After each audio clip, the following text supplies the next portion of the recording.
This is Launching Your Daughter podcast, and I'm your host, Nicole Burgess, licensed marriage and family therapist. The information shared in this podcast is not a substitute for seeking help from a licensed mental health professional. Now, here is today's episode.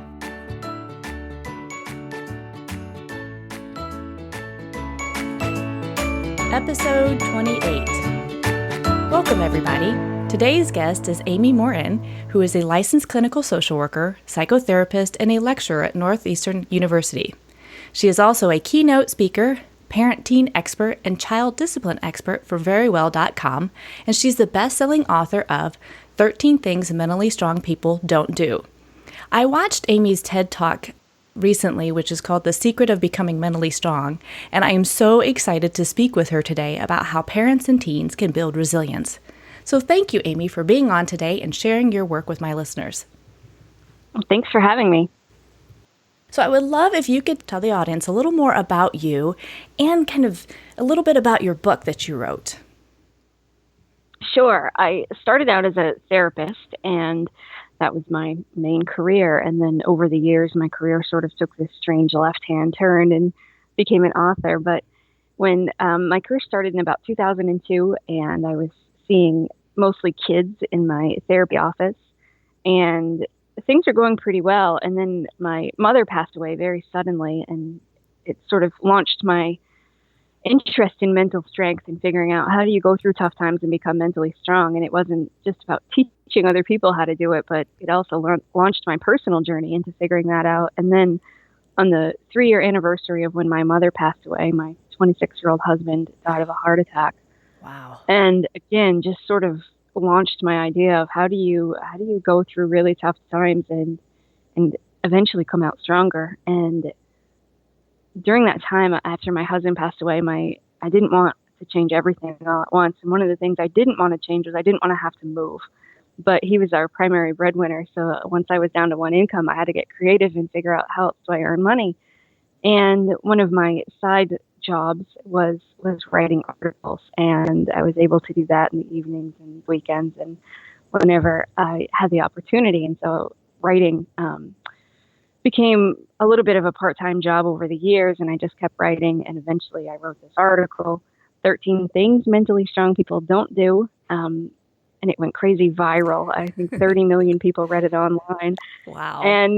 But when people were reading it, they had no idea that I'd actually written this as a letter to myself. So it was a few years after my first 2 losses, when my father-in-law was diagnosed with terminal cancer. And I started thinking, this isn't fair. I shouldn't have to go through this. And why do I have to lose somebody else? And sort of in the midst of all that, I was reminded mentally strong people don't do that. They don't feel sorry for themselves.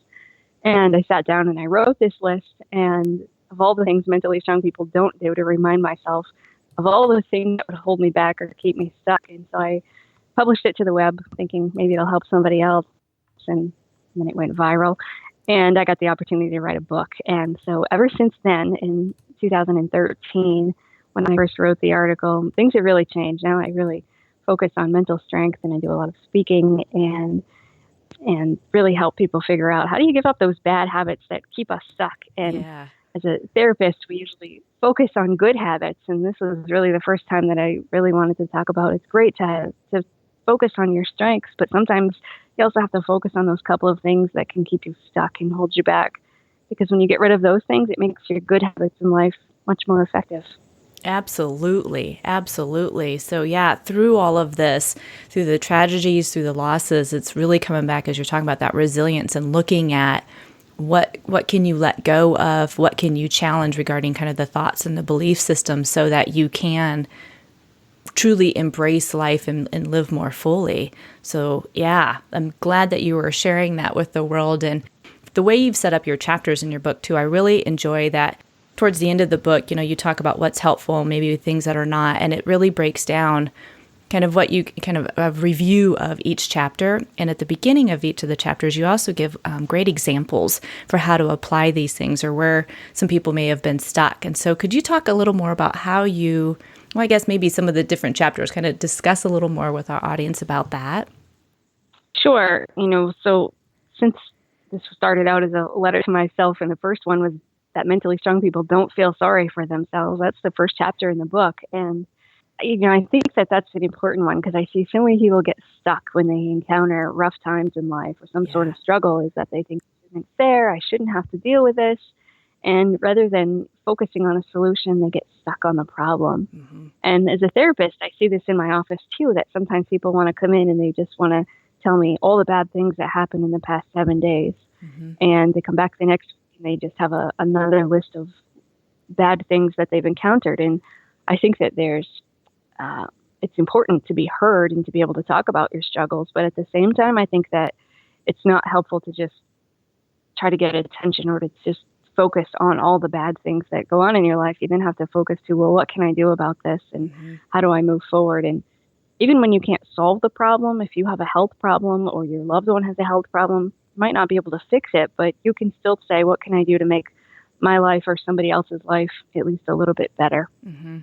And one of the things that we had done as a family is, after going through losing my husband, one of the things I had realized after losing my mother was I wasn't very good at figuring out how do you deal with the really tough days, whether it be a birthday or an anniversary or the anniversary of the date that you've lost somebody. And when I had spoken to my mother-in-law and said, what are we going to do for Lincoln? Lincoln was my husband. What are we going to do for Lincoln's birthday this year? Because I didn't want to go to work. But then I thought, if I don't go to work, I'm just going to stay home and stare at the walls. And so my mother-in-law, she was in her mid-50s at the time, and she said, why don't we go skydiving? And I said, oh, interesting. But we figured out how to turn that really tough day into something that was kind of fun and kind of wacky. And mm-hmm. my husband was somebody that loved adventure. And so now, over the years, every year on his birthday, the whole family comes together and we do something sort of crazy, whether we took surfing lessons or we rode mules into the Grand Canyon one year, or we just decide, how do you celebrate his life? Yeah. And I'm remarried now, and even my current husband takes part in all of this with us, which awesome. people think is really bizarre. But but it works for us. And we just sort of said, how do we be grateful for what we had rather than focus on what we lost? Both of that, right? It's, you're not just focusing on what you've lost, but in celebrating it, celebrating the memories. Yeah. Yes. And so, in another chapter, my book is about not dwelling on the past. And I think figuring out when you've made mistakes or you've gone through tough times, how do you learn from that? And then how do you move forward in a way that's productive? I think sometimes it's easy to either hold a grudge for too long or to get caught up in saying, I need to punish myself because I made this mistake. And it really keeps people stuck. And to give yourself permission to enjoy the present and make the future as good as it could be. I think that's really important. Absolutely. Absolutely. And I love, the word that you just used too, is like giving yourself permission. So many times I know with the clients that I work with, the parents and the teen girls, there's what you were saying earlier. It's like really getting stuck in that belief system that, oh, I shouldn't feel bad, or I can't do this, or I just need to talk about the problems and I'm going to stay stuck there. And it's giving yourself permission to feel whatever you're feeling. And then what do you want to do with that? Do you want to stay stuck, or do you want to try and move forward? And is there a way to resolve it, or is there something that needs to be, reconciled with somebody if there's a conflict? And so really trying to explore an action versus just sitting in it and dwelling in it. I love that. Yeah, I talk to a lot of people who will say you can't help your feelings. That they'll say, I can't help it that I'm in a bad mood, or I can't help it that I'm going through tough times and I'm sad. But the truth is that you can take control over your mood. If you wake up in a bad mood, you don't have to stay there. You can say, what can I do to make my day a little bit better? Or if I'm going through tough times, sometimes you have to know it's okay to be sad and it's okay to go through those tough times. And sometimes our tendency is to just distract ourselves or to avoid uncomfortable feelings, but sometimes you just have to go through them. And so I work with a lot of people too that just really want to say, how do I feel better right now? And they look for short-term solutions that make them feel better right now, but it doesn't help them in the long term, or sometimes it even creates more problems in the long term because you're not really addressing the issues. Right. And I think, again, going back to that point where when we don't give ourselves permission to feel the full range of emotions where, I'm only allowed to feel happy, it's like that's unrealistic. We're going to have moments where we're angry or we're sad or we're frustrated or we're elated. And if we dismiss the so-called negative emotions, and we can't fully embrace the positive ones either. So it is being able to acknowledge and accept and be in sometimes whatever that emotion is, and knowing that you don't have to stay stuck there, that it becomes more of the choice of like, do I want to stay stuck or do I want to move forward in it? So yeah, but giving ourselves permission to feel it so we can move forward in it. Yes, absolutely. You talked in one of your chapters, and I'd like if we could touch upon this a little more, that locus of control.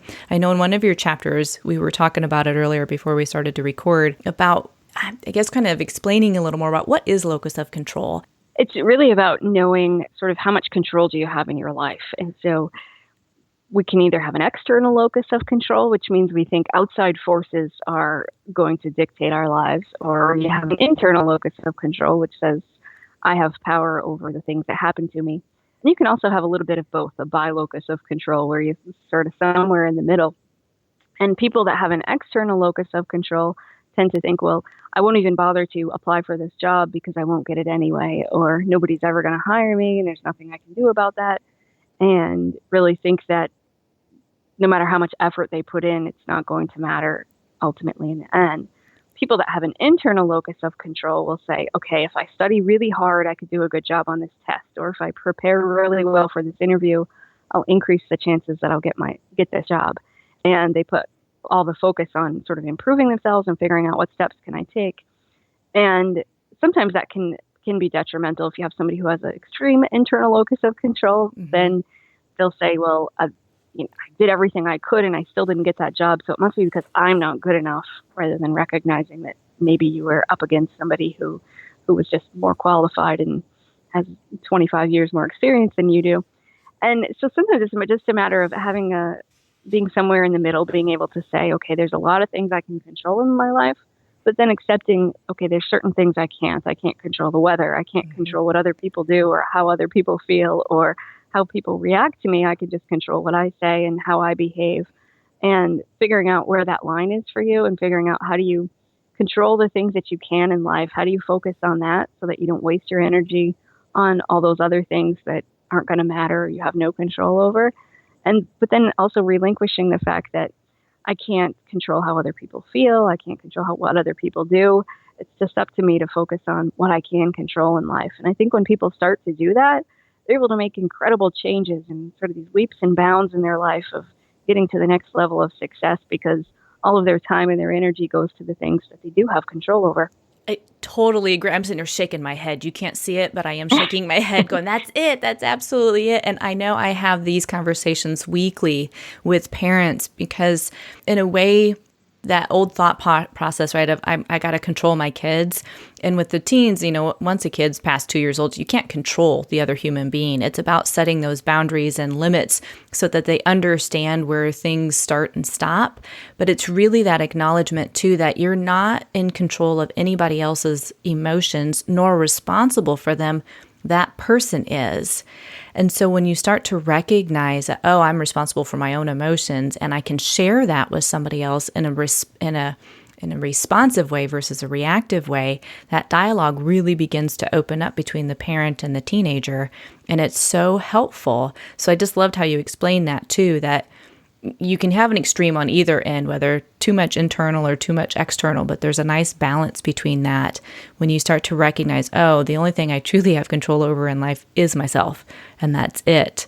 So I love this chapter regarding, where you kind of focus the control and not trying to control everything in life, because the reality is you can't. Yeah, and for a lot of people, that's really scary to say, okay, I can't control those things. But for other people, it's kind of freeing to be able to let go and say, okay, it's not up to me how other people behave, and it's not up to me to dictate all these things that go on in life. I can just do my best and control what is within my control, and it sort of frees them up to let go of certain things that they maybe have held on to for a long time. Yeah, absolutely. I'm curious, Amy, can you share a little more, like how does this book truly teach parents about, one, I guess, gaining their own realization of learning to be more resilient when tough things happen in life or journey in life? Sometimes you get thrown a curveball type of thing, like you talked about in your own life and your own journey. How does this, though, help parents kind of gain that understanding and then be able to teach that to their teenagers? Well, I think the number one thing for parents to do if you want to raise a mentally strong kid who's going to be resilient and deal with things, it's about being a good role model first and foremost. And the number one question I got from people who read this book was, okay, this is great, and I want to teach my kid. How do I do that? And I had some parents that were just posting the list on the wall, and I had other parents who were trying to go through the book with their child, but most of the examples are about adults. And so I'm thrilled to say my next book is about teaching kids to be resilient, and it's specifically about that. But I think for parents who read this book first, it's helpful in that just figuring out, how do I be a good role model to my child? How do I not do these things that would rob me of mental strength so that my child doesn't do them? Because we'll see, if a parent, say, gives up after the first failure, your child's going to do that too. Or if when you make a mistake, you beat yourself up and you never learn from it, you just get really upset and ashamed, the child's going to learn to do the same thing. And so when you can learn to be a good role model and to teach your child, okay, I'm not going to do these things because they're not helpful. This is what I'm going to do instead to be more productive. Your child's going to pick up on that over the years for sure. Absolutely. And that's just, yeah, it's beautiful the way you were saying that too, because it is about being a role model. And also, I know for all my parents out there that there's also the giving yourself some grace. You are going to mess up. That's the humanness of us all. And again, there's skills that can be learned and unlearned, and then being able to pass that on to your teenagers. Just, yeah, very, very helpful. So I love that. It's like recognizing, okay, if I do this differently, then my teenager can see that I'm doing it differently, and then they can also embrace that as well. That's great. Yeah, I think we focus so much on physical health and physical strength, and there hadn't been a guidebook about how do you teach kids how to be mentally strong. Yeah. We just don't talk about it. And I think as parents, most of us just have never had that information either. It's not something that we've learned in school. And so there just hasn't been a way to figure out, how do you do that? How do you teach your child to deal with difficult emotions? And how do you validate your child's feelings, but at the same time also teach your child, how do you cope with that when something really upsetting happens? How do you get through that? And so as I just kept getting more and more questions about it, I kept thinking there has to be a way to help people deal with this even more, so that you can specifically teach your child skills so that your child knows, okay, these are my choices. These are the exercises that will help me feel better, help me do better. Because really, mental strength is the key to reaching your greatest potential in life. And what parent doesn't want their child to be able to say, okay, I've gone out and I was able to do that. Absolutely. Yeah, absolutely. I know all parents are like, yeah, that's exactly what I want. So yeah, absolutely. Right. So I'm curious, is there any piece of advice that you sometimes give parents or teens that really help encourage and support them in becoming more confident and empowered and more mentally strong, whether it's mentioned in your book or something that you sometimes do, whether it's been in your presentations or even in the therapy practice?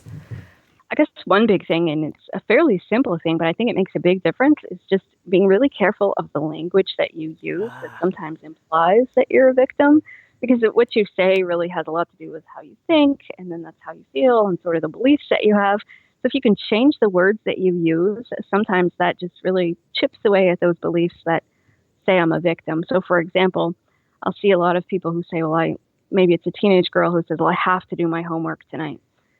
And it can just be a matter of saying, well, do you have to do it, or is that a choice?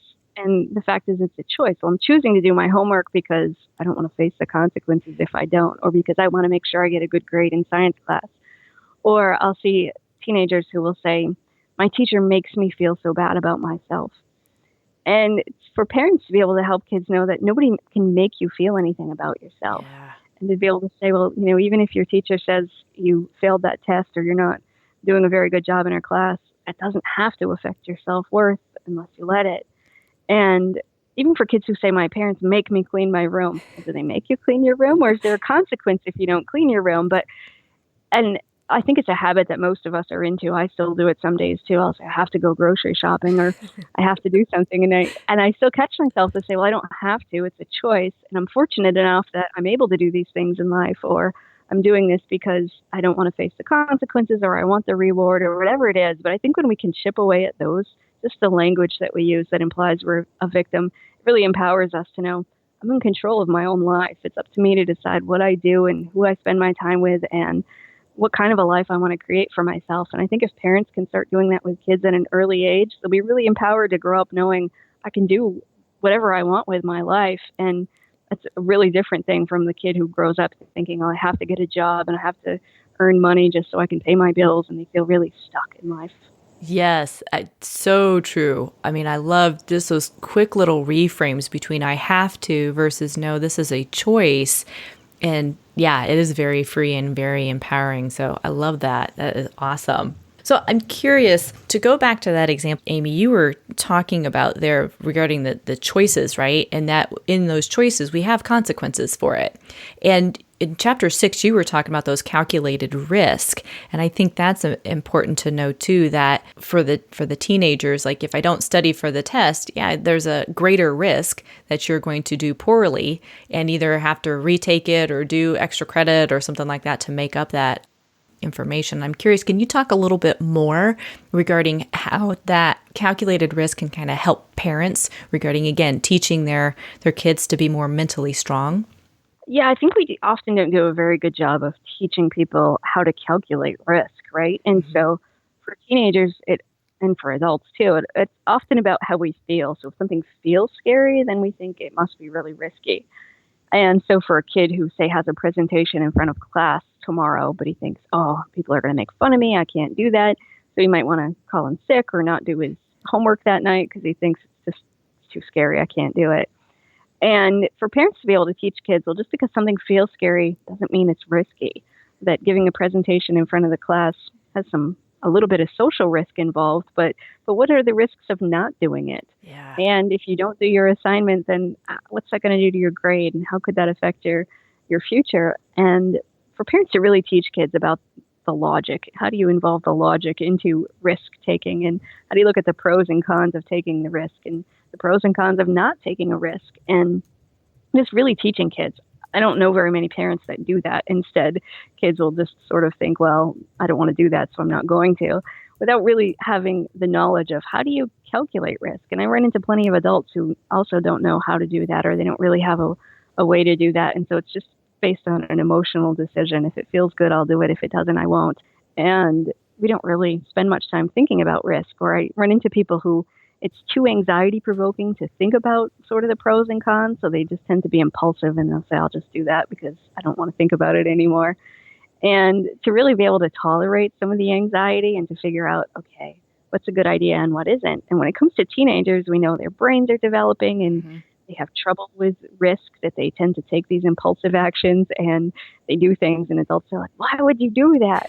And it's really hard to look at them and understand what was going on with them. But if we can teach them the skills that they need as their brain is changing, I think it can make a big difference in the choices that they make and how do they make healthy decisions for themselves. Yes, absolutely. And yeah, absolutely. Because I think sometimes, parents forget, or us adults just in general, we can forget about that brain change and that brain development, how it starts from the bottom, goes to the top, and they don't have that prefrontal cortex all the way developed yet. So sometimes just saying, hey, I know you're talking about doing X behavior with your friends, have you thought about, and then give them some potential risk factors that may happen if they, I don't know, go skateboarding, on a busy area or something like that, and trying to help them understand or slow that down of what the potentials are.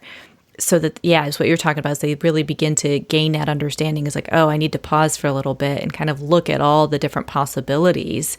And when both parents and teens begin to face those fears or those anxiety provoking moments, you really, as you go through those, you gain confidence. And if you allow that fear to stop you, it actually makes your world a lot smaller, because then you shy away from other potential risky things, right? That may be healthy choices for you, but you're like, oh no, that's going to make me feel too uncomfortable, versus just stepping into the discomfort and knowing you'll be okay. And all different kinds of opportunities can present themselves because you're stepping into that versus staying stuck or turning away from that fear. Yeah, I agree completely. And I see so many parents who will just be stumped. They'll say, why would my child, he's willing to take his skateboard and jump off a ramp without thinking twice. He has no anxiety about that.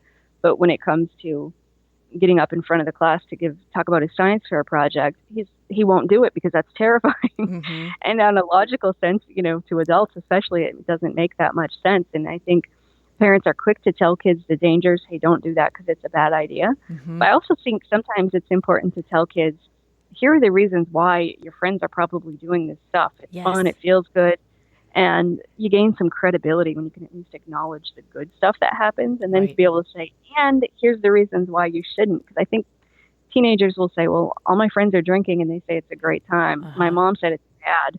So my mom doesn't know anything about alcohol, obviously. Right. And they sort of discredit their parents. And so sometimes to be able to say, well, this is what will happen if you take these risks. You might have fun, you might enjoy it, and here's the bad stuff about it too. And it really helps kids to look at both sides of the coin rather than just listening to their friends and they say, oh yeah, mom said you'd say that, but she also said we could get in trouble and it's bad for me. And the kid can also remember to list all the cons of doing that as well. So I think it's really important for parents to teach kids to look at both sides of the coin and for parents to acknowledge sometimes, okay, there are some pros that go with this. And even though it's not a good idea, this might be why some of your friends do it. Yeah, absolutely. Absolutely. I'm also curious, can you share, as we kind of wrap this up today, could you share how they can find out where you are or your contact information?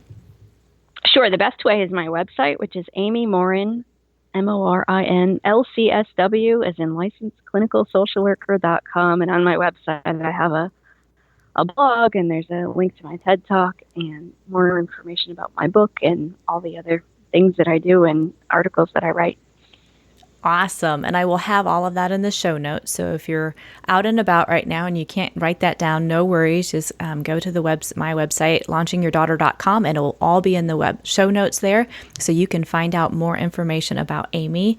And Amy, I just want to say thank you so much for coming on today and sharing about your current book, which is the 13 Things Mentally Strong People Don't Do. And the sneak peek, a little bit about what you're going to be offering parents in the future regarding being able to teach teenagers or children about becoming more resilient and being mentally strong. So thank you so much for being a guest today. Well, thanks so much for having me. Thank you for listening today. I so enjoyed that conversation with Amy, and her book is very helpful, and we only got to touch or scratch the surface of what she has to offer within her book. And just a reminder, please go out to launchingyourdaughter.com and sign up for my newsletter. I have some upcoming announcements I'm going to begin to make, and I'm going to start it there in the newsletter. Thanks a lot. Thank you for listening to Launching Your Daughter with Nicole Burgess, licensed marriage and family therapist. For more information or to stay up to date, go to launchingyourdaughter.com. You can sign up for my email list or join my Facebook group. Thank you.